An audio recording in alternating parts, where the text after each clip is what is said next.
যাচ্ছে গাড়িগুলো, বারবার জিজ্ঞেস করছে, আব্বা ওইটা কি? ওইটা সাইকেল। ওইটা কি? ওইটা বাস। ওইটা কি? ওইটা রিক্সা। ওইটা ট্রাক। হরেক রকম প্রশ্ন। ওইটা কি? ওইটা বাস। বাস কি হয়? বাসে মানুষ এক স্থান থেকে অন্য স্থানে যায়। দেখতে পারলে না তুমি ওই যে বাসের মধ্যে অনেক মানুষ? মানুষ কোথায় যায়? ও তো বাচ্চা মানুষ। কোথায় যায়? যার যার বাড়ি সে যাচ্ছে, যার যার গন্তব্যে যাচ্ছে। ও যে বারবার আমাকে প্রশ্ন করছে। এরপরে আবার জিজ্ঞেস করছে, আব্বা আল্লাহ বাসে চড়ে? হাসির কথাই কিন্তু। আল্লাহ কি বাসে চড়ে? না, আল্লাহ বাসে চড়ে। খেতে বসছি, ওই যে তাকে বলেছি খেতে হবে, বেশি বেশি করে খেতে হবে, তা নাহলে শরীরে শক্তি হবে না, শরীরে পুষ্টি আসবে না। খেতে বসছি। আব্বা আল্লাহ কি ভাত খায়? না আব্বা, আল্লাহ ভাত খায় না। কি খায়? কিছুই খায় না। আব্বা তাহলে আল্লাহর শক্তি হয়? আপনি তো বললেন ভাত না খেলে শক্তি হয় না, তা আল্লাহ কিছু খায় না, তো তার তো শক্তি হয় না, তার কি খায়?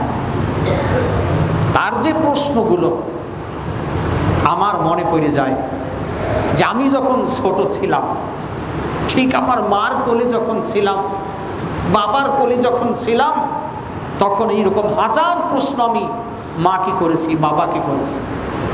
আমার সন্তান বারবার আমাকে প্রশ্ন করছে, আমি একটা বার তাকে ধমক দিচ্ছি না, তাকে বোঝানোর চেষ্টা করছি। আমিও তো এরকম ছোট ছিলাম, আমার মার কাছে হাজার প্রশ্ন করেছি, হাজার প্রশ্ন আমার বাবাকে করেছি। আমার মা একটা বার ধমক দেয়নি, আমার বাবা একটা বার ধমক দেয়নি। আমি যেমন আমার সন্তানকে ধমক দিচ্ছি না।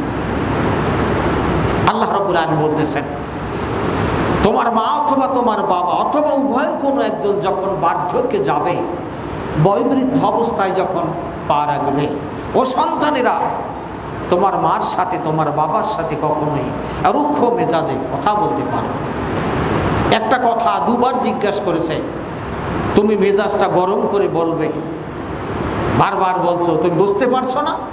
না, আল্লাহ তাআলা বলছেন, ওয়ালা তাকুল লাহুমা কওলান কারীমা, তুমি নরমভাবে মার্জিত ভদ্র ভাষায় তোমার মার সাথে তোমার বাবার সাথে কথা বলবে, রুক্ষ মেজাজে কখনোই তুমি কথা বলতে পারবে না। প্রিয় সন্তানেরা, পৃথিবীতে যত সন্তান আছে একটু খেয়াল করে দেখেন। পৃথিবীতে সন্তান জন্মগ্রহণ করার পর বেশ কিছুদিন চোখ খুলে চোখ মেলে তাকায় না।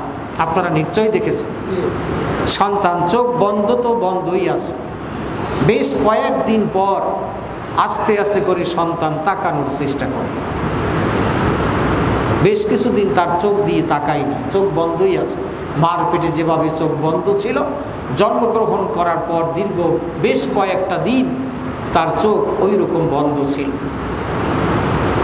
একটু খেয়াল করে দেখেন, পৃথিবীতে জন্মগ্রহণ করার পর চোখ খুলে যেদিন আমি চোখ মুলেছি, যেদিন আমি চোখ খুলেছি, চোখ খুলে যেদিন আমি তাকিয়েছি, এই পৃথিবীর সর্বপ্রথম চোখ খুলে চোখ মিলে আমি তাকিয়ে দেখেছি আমার মায়ের সুন্দর চেহারা। সুবহানাল্লাহ।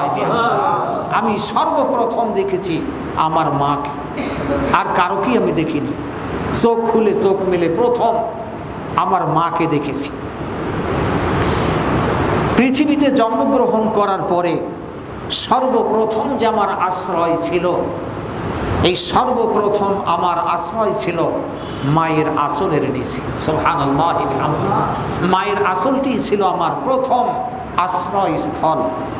পৃথিবীতে জন্মগ্রহণ করার পরে সর্বপ্রথম যার একটা উষ্ণ চুমু আমি খেয়েছি, যার একটা উষ্ণ চুমু আমি পেয়েছি, সেটা হলো মায়ের মুখের একটা চুমু।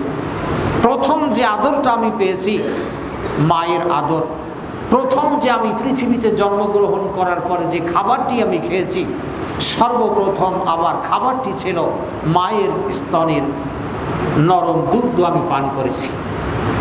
সম্মানিত ভাইরা, পৃথিবীতে জন্মগ্রহণ করার পরে সর্বপ্রথম যে আমার পোশাকটি ছিল, সেই সর্বপ্রথম পোশাক ছিল মায়ের আঁচল।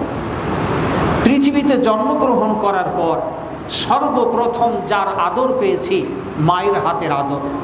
পৃথিবীতে জন্মগ্রহণ করার পর সর্বপ্রথম যিনি আমাকে গোসল করিয়ে দিয়েছেন তিনি আমার মা। পৃথিবীতে জন্মগ্রহণ করার পর যিনি সর্বপ্রথম আমাকে পোশাক পরিয়ে দিয়েছেন তিনি আমার মা। এরকম বহুগুলো রয়েছে যা অক্ষরে অক্ষরে মাকে স্মরণের যোগ্য। সম্মানিত ভাইরা,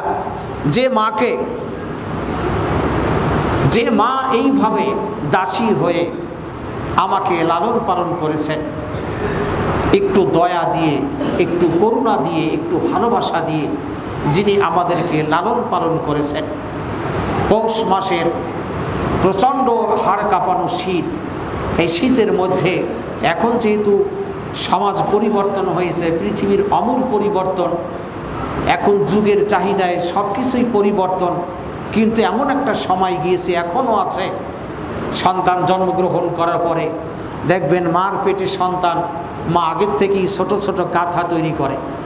আপনারা দেখেছেন, পেটে সন্তান, মা আগের থেকেই ছোট ছোট কাঁথা তৈরি করে। এই সন্তান ভূমিষ্ঠ হলে এই কাঁথাগুলো লাগবে, অনেকগুলো কাঁথা রেডি করে রাখে। এখন যেহেতু অধুনা বিশ্ব ওইগুলো করে না, ডজন খানেক কি বলে তোয়ালি কিনে রাখে, কিন্তু এই সময় এগুলো আগের রকম ছিল না, অনেকগুলো কাঁথা তৈরি করে রাখে। একটা কাঁথা গভীর রাত কাঁথায় প্রসাব করে দিয়েছে, সেই গভীর রাত্রে সবাই নাক ডেকে ঘুমাচ্ছে, দুঃখিনী মা তাড়াতাড়ি করে কাঁথাটা চেঞ্জ করে শুকনো একটা কাঁথায় সন্তানকে শুইয়ে দিয়ে মা দুঃখিনী পাশে শুয়ে আছে। কিছুক্ষণ পর আবার সেই শুকনো কাঁথাটা আবার পায়খানা করে দিয়েছে, আবার সেটা পরিবর্তন করেছে, শুকনো জায়গায় সন্তানকে শুইয়ে দিয়েছে। এইভাবে করতে করতে সারা রাত কিন্তু দুঃখিনী মা একটু ঘুমাতে পারেনি। এইভাবে রাত গিয়েছে, একটার পর একটা কাঁথা যখন সে ভিজিয়ে ফেলেছে, নষ্ট করে ফেলেছে, দুঃখিনী মা এবার সন্তানকে বুকের উপরে, কখনো দুটি হাতের উপরে সন্তানকে রেখে কাত হয়ে অথবা বুকের উপরে রেখে দুঃখিনী মা রাত কাটিয়েছে। আমার সন্তান কষ্ট পাবে বলে, শীতে কষ্ট পাবে তাই সন্তানকে বুকের উপরে রেখে দুঃখিনী মা রাত কাটিয়েছে, কিন্তু সন্তানকে একটুবার কষ্ট দেয়নি।